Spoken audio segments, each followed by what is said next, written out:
Okay, we're about to go get some fresh gas because I've been running with 91 octane recently, simply because the gas station that I filled up at the last time did not have 93. The reason why I'm making this video is because we are going to send a few data logs to Burger Tuning, since I do have a JB4. I have a dyno day scheduled for Friday to hopefully test the performance gains. I'm going to lean on gains, ideally, of the VF Tuner Supercharger lid. And I would like to have a baseline prior to installation and then see what the gains are after installation. But we want to make sure we're running on true 93 octane. We want to make sure we're on the third map, I believe, second map. No, it's map 2. Within the JB4 that maximizes that octane level. And yeah, and then after speaking with Terry, they can send over a new log or a new tune through JB4 to maximize whatever gains that supercharger lid provides. So more airflow, smoother airflow, colder intake air temps, all of those are good things, so long as the ECU can manage them appropriately. And that's where JB4 comes in. I think eventually I'll upgrade to the VF Tuning ECU. That way we can have full tuning capabilities. But for now, we're just going to move forward with the JB4, especially if Terry can help us out. And yeah. So let's get some fresh fuel. We'll do a couple runs, and then we'll go from there.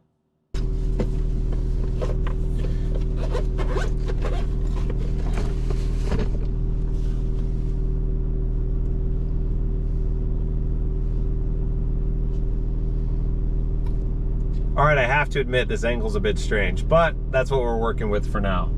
So the engine's been warmed up. We have 93 octane in. We're gonna connect to our JB4.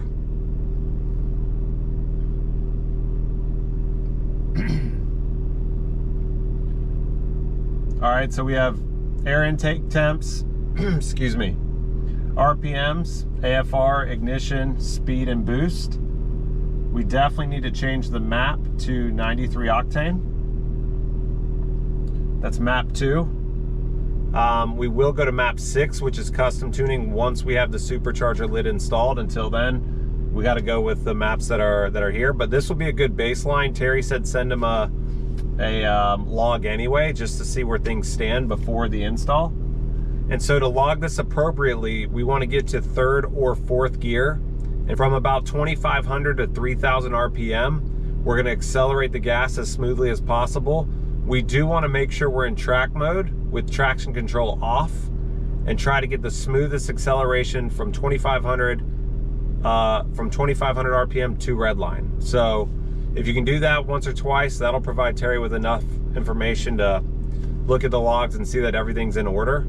And then we can start making some tweaks from there. Even without the supercharger lid, they can still make tweaks. With the supercharger lid and the higher capacity of air, as well as velocity and IAT temps being reduced because of the airflow, a custom tune will definitely be needed. So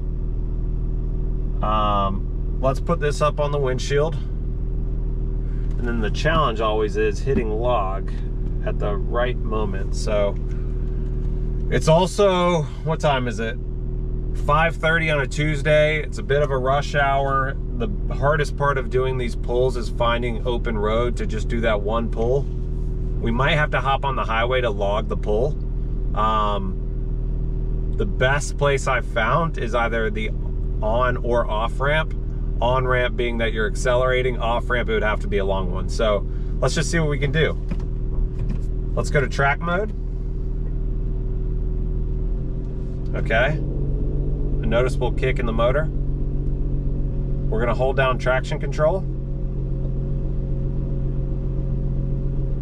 to ensure that everything's off. And then we are going to find a place to get a 3rd or 4th gear run. Hopefully 3rd. 4th would be illegal. So let's do it.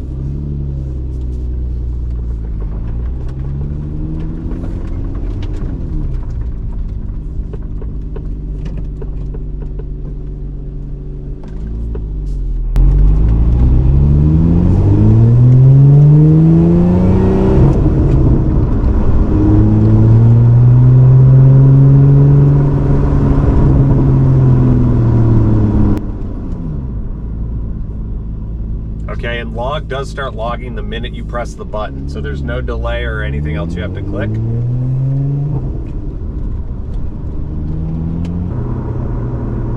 I definitely need to invest in more GoPros. That way you can see the gauges up close.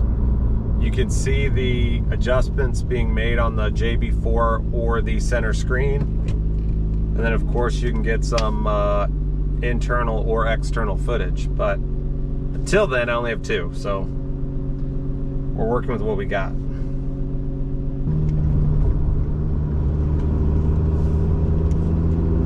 All right, we might get lucky. We're on the on-ramp and this car is going up ahead.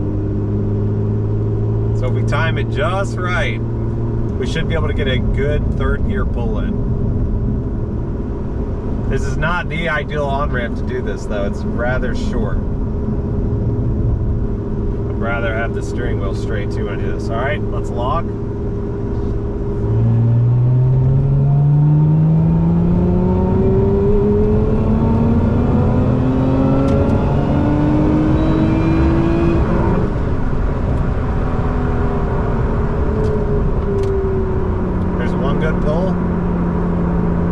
A slight turn on the way out, so I don't know how that impacts things. I was also going uphill. I don't know if that has an impact either. So we're going to try this one more time, go in the opposite direction, and see if we can't get a better log. You know, when you're driving the car, the gears feel short. That is until you're trying to rev out the entire gear for this purpose. Then it feels incredibly long.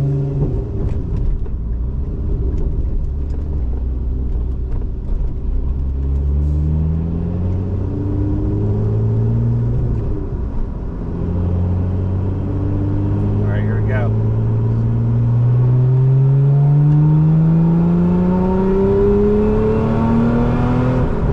No, not enough room. Not enough room.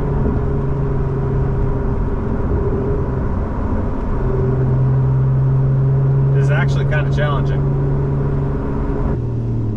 Oh, here we go. I'm the first car at a on-ramp, so God willing, this will be the one. Still uphill, still with a slight curve though. So maybe we do it once we get on the highway. TBD.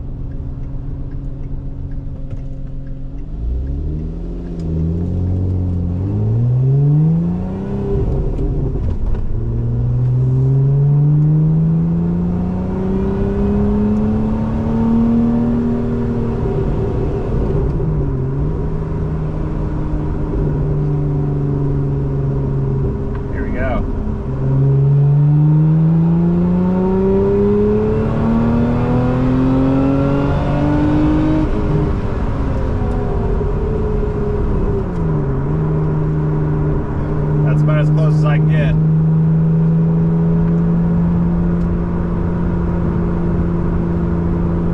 I was still a couple hundred RPM shy from redline, so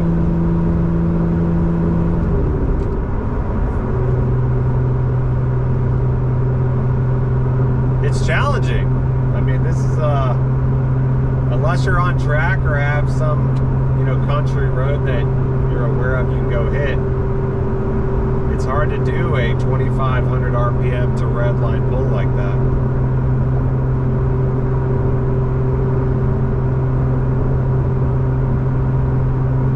Do I try once more? Don't know.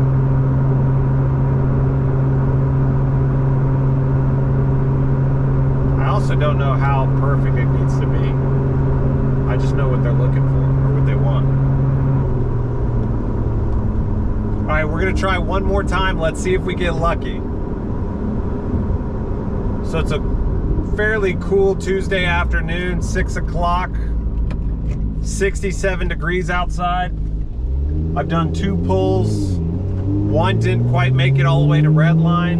One was somewhat of an uphill, slight curve scenario, so it may not have been a perfect log.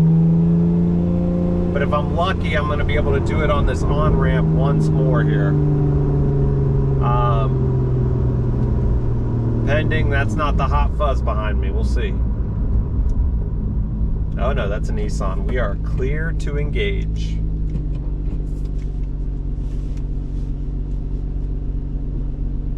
And the truck in front of me is going straight, which should mean that I have room to kick it.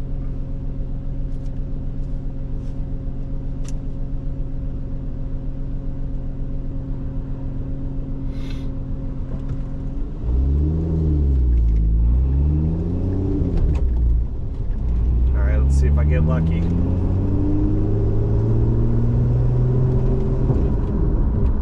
There's some traffic up ahead, so I'm gonna slow down and let them go here.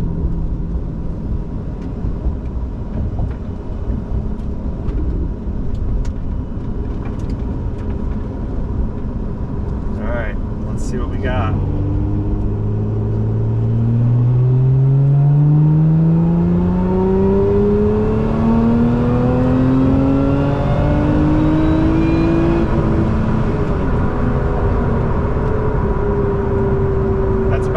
I can do it.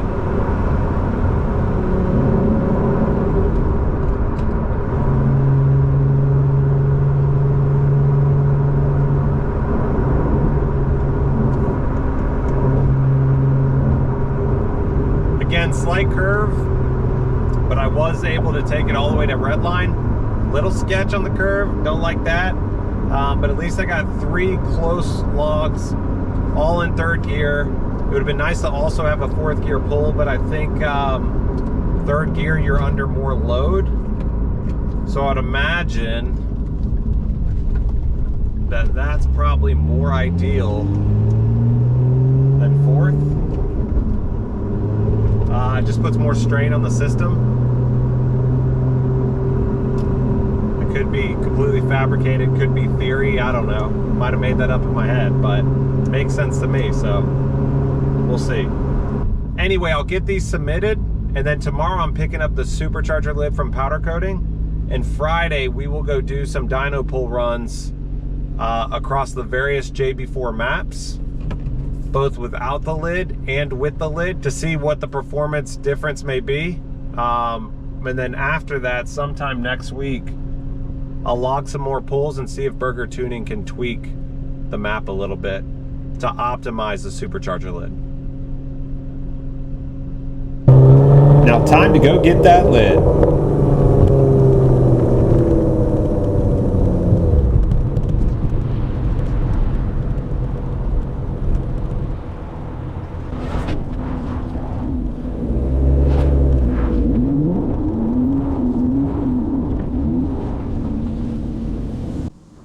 Pulled up, and although they looked in business, nobody was home. Popped in the office, almost got attacked by a German Shepherd, decided that was a bad idea, so I just stood around and waited for a bit.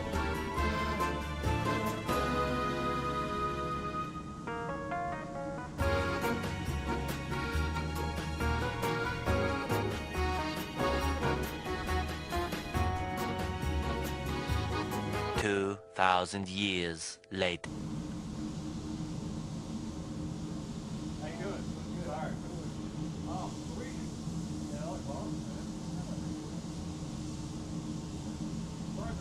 You'll see in a second the lid came in an anodized cherry red. On a white car, a black car, or something of the sort, it would have looked great, maybe even gray. But on a yellow car, it would have looked like straight McDonald's. So I had to get that corrected ASAP. Yahoo!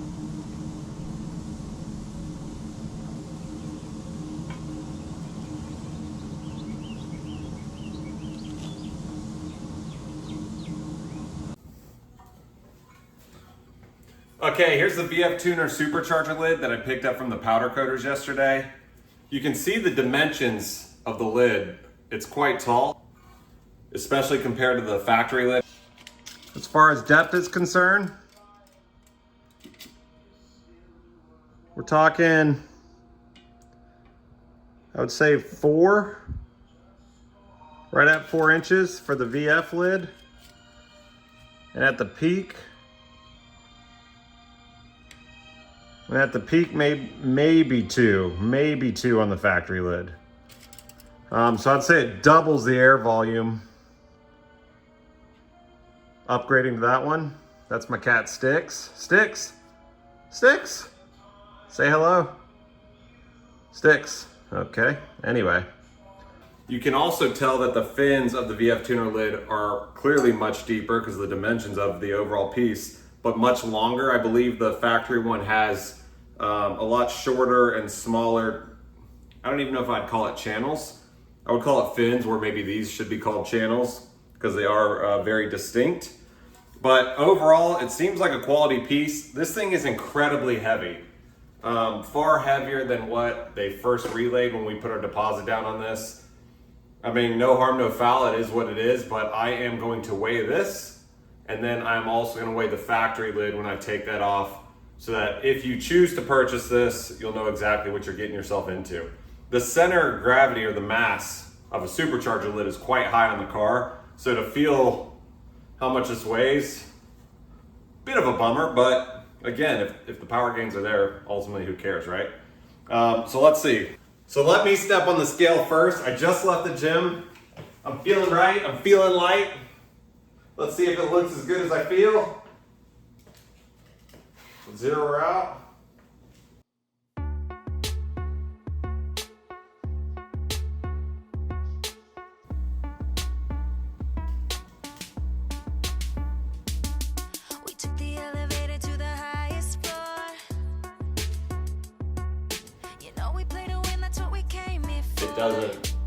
It doesn't look as good as I feel.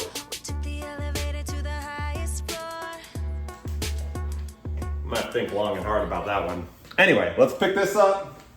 See the difference. I by myself weigh 209.4. With the lid.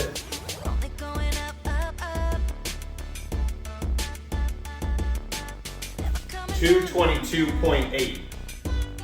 I also want to set this directly on the scale to see if it makes any difference. See if it will pick up how much this weighs by itself.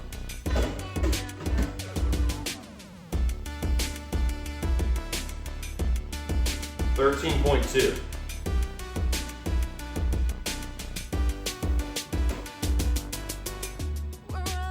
All right, so we got a total of 13.2 pounds, 13.4.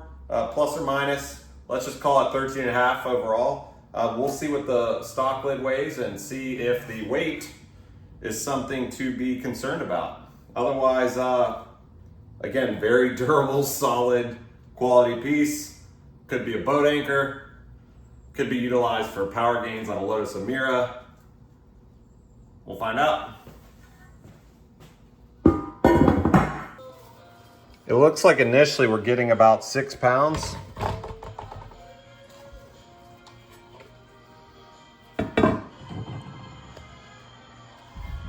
It looks like initially we're getting about 6 pounds.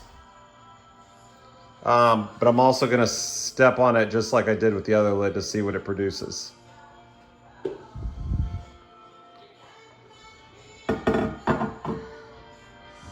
So a little later in the day, no judgment. All right, zeroed out. My weight, 211 on the head. My weight again.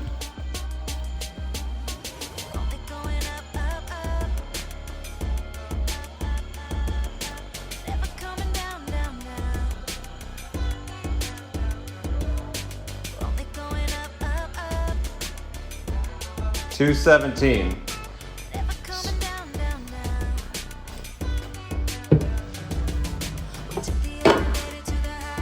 So with that said, 6 pounds on the left, 13 and a half pounds on the right, I believe. So we're doubling the weight, but also based on height, probably more than doubling the air volume. Let's mount it up. And just like that, I realized that the VF Tuner supercharger lid, I don't believe it'll allow these flanges to fully seat in certain sections of the lid, which I'll show you shortly. So I got basically 15 minutes before I gotta be at the dyno, and I have 30 millimeter M6 bolts. I tested one, they're too long. So I'm trying to cut 12 of these down within the next like 12 minutes. Figured I might as well show you how to do it. If you haven't done it yourself, you can pretty much do this to any bolt. The key or the trick is to make sure that you put a nut and seat it all the way down at the bottom of the bolt before cutting it, because the threads at the end will inevitably be messed up. And then once you've made the cut, you can back this nut off and it'll re-straighten the threads. Now, I do have a little tally hanging off that I need to clear up, but either way, this would still bolt into those holes because the threads were chased essentially with that nut. So let's clean this off.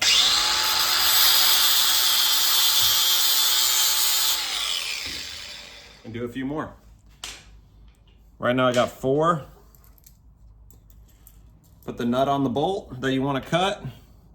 I like to use tape, just so I have a tape line. We're going to compare the factory bolt to the M6 bolt side by side. I'm going to put the nut where it needs to be cut for now until I do the tape line. And once I have that nut in place, we're going to tape exactly where we want to cut it and slide the nut all the way down to the base. Clamp her up, then go to town.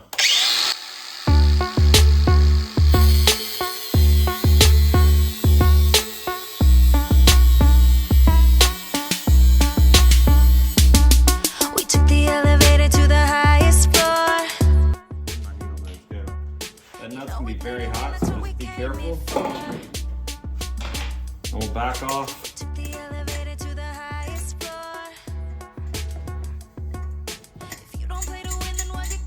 We'll back off the nut to straighten those threads back out.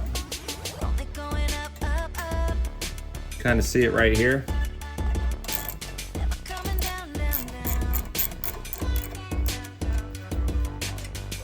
There you go. Got a little tally hanging off, but essentially that'll be good enough to bolt back down with.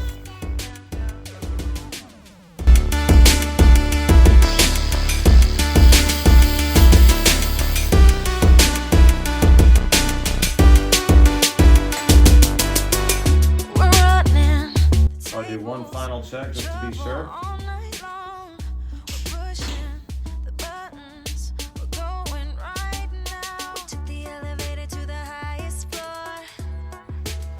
Yep, no problems. That's number 5? 7 more to go.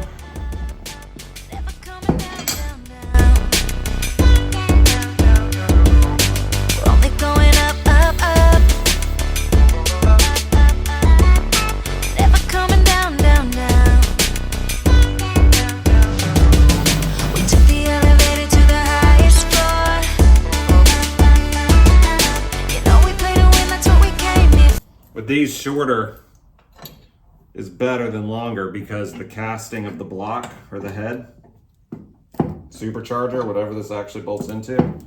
So don't be worried if you cut it shorter than the factory if you end up doing this. We took the elevator to the highest floor.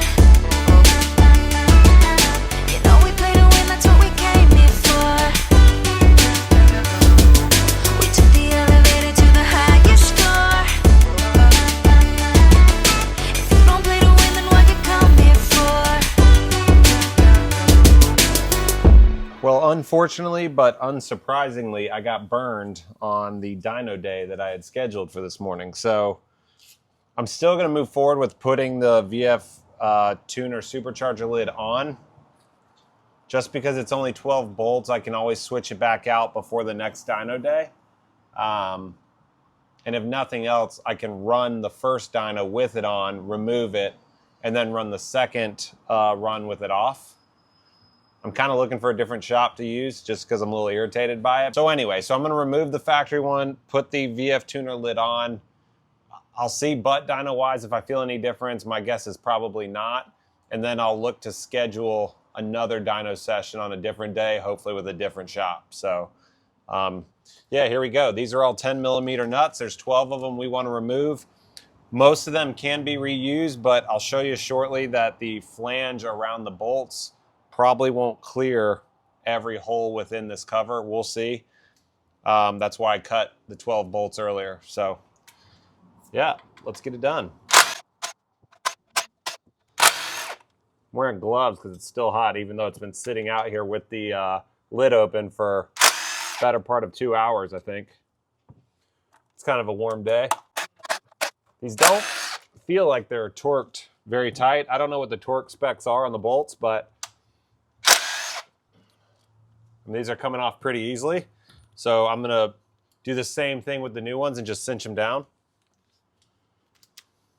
The Allen head bolt should be a 5 mil. Yep. So 2 more bolts and this should be off. 1, 2. And the benefit of changing the hardware too is the factory setup has 2 5 mil Allen bolts right in the center. And then the other 12 are 10 millimeter standard. Not standard metric, obviously, but standard 10 millimeter bolts. By me switching to the new hardware, it'll all be the same. So that'll be helpful. So let's pull her off.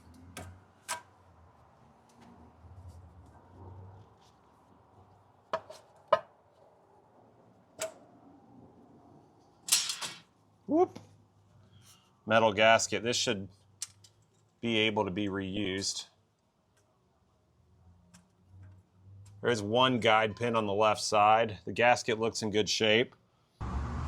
Okay, here's also the supercharger with the cover off, in case you're wondering what it looks like. Intercooler on the front, turbine on the rear, flapper on the left. Like I said, there's 1 guide pin for this gasket and for the lid itself. Otherwise, it's pretty straightforward. This will all cinch down into place once we bolt it, but there's no reason this metal gasket can't be reused. So that's what we're gonna do. All right. So let's try to find that guide pin. And there is a slot cut out for it on this lid, so that shouldn't be a problem.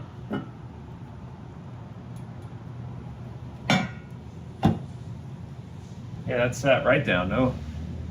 No issues whatsoever. So back to the bolt problem. These obviously have what you kind of can consider a built-in washer almost, but basically just a wider flange. And I don't believe you're gonna be able to fit those in these grooved holes. There's just not much clearance. It's possible, but I don't think those would go in correctly. So instead, we're gonna use Allen head all around. And we could use some of the factory bolts on the corners where there is clearance, but I think I would probably prefer to keep it all the same.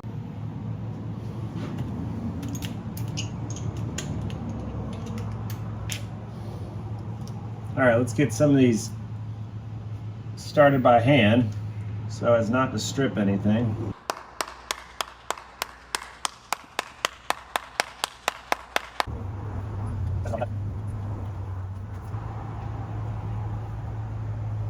That one doesn't want to play ball.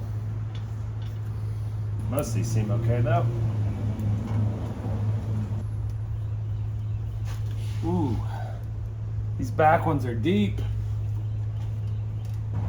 Might have to climb up in the boot.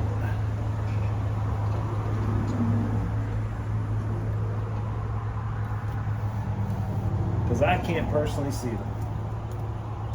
Let's see.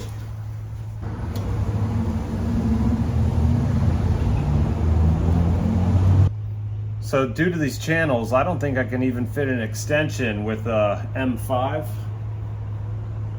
And if I have to quarter turn these the whole time, this is going to be pretty painful. Not looking forward to that one. Yes, as a matter of fact, I did have to quarter turn every single one of those until they were seated. I also had to jump in the trunk. It's a tall lid, it's tough to get to, especially the ones in the rear, but it is possible. If you have a tall set of Allen keys, you're probably in the business. The other option, which I typically do, is I cut the L shape off of an Allen head and then cinch it down in a drill. I'll probably take that route the next time. All right, let's just save everybody some time and there you go, fully installed.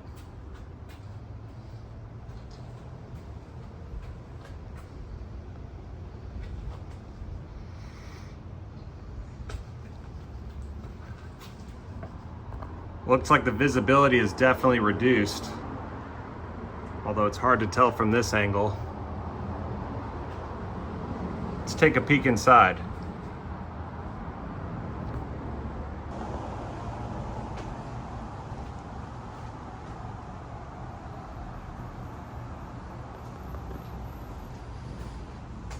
All right, so you can see I got the Supercharger lid all mounted up. The visibility is significantly reduced, I would say. I don't think we all expected that going into this purchase. Then again, we didn't have exact dimensions going into this purchase.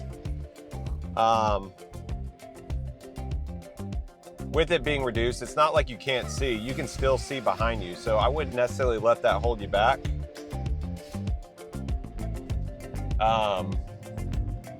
What I'm curious about now is they made it seem like the sound was also a lot louder with this lid. And so we are going to go for a little test drive on the way to a car show. The engine's still completely cold though, so I can't really get on it just yet. Yeah, there she is.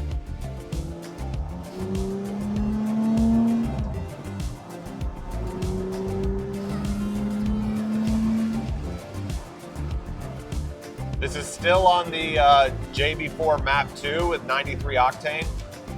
This has no custom mapping. So I will eventually log this one as well with the new lid and see if all the numbers are in line.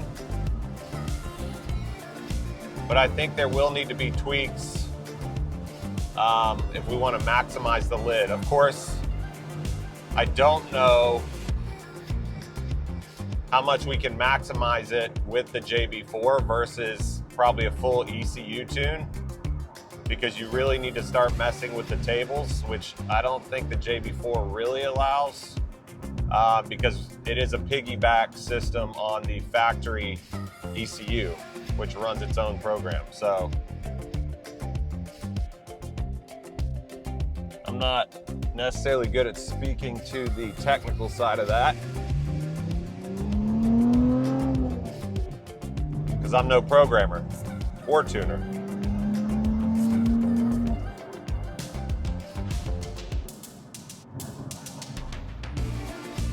I hear no audible difference from the factory lid.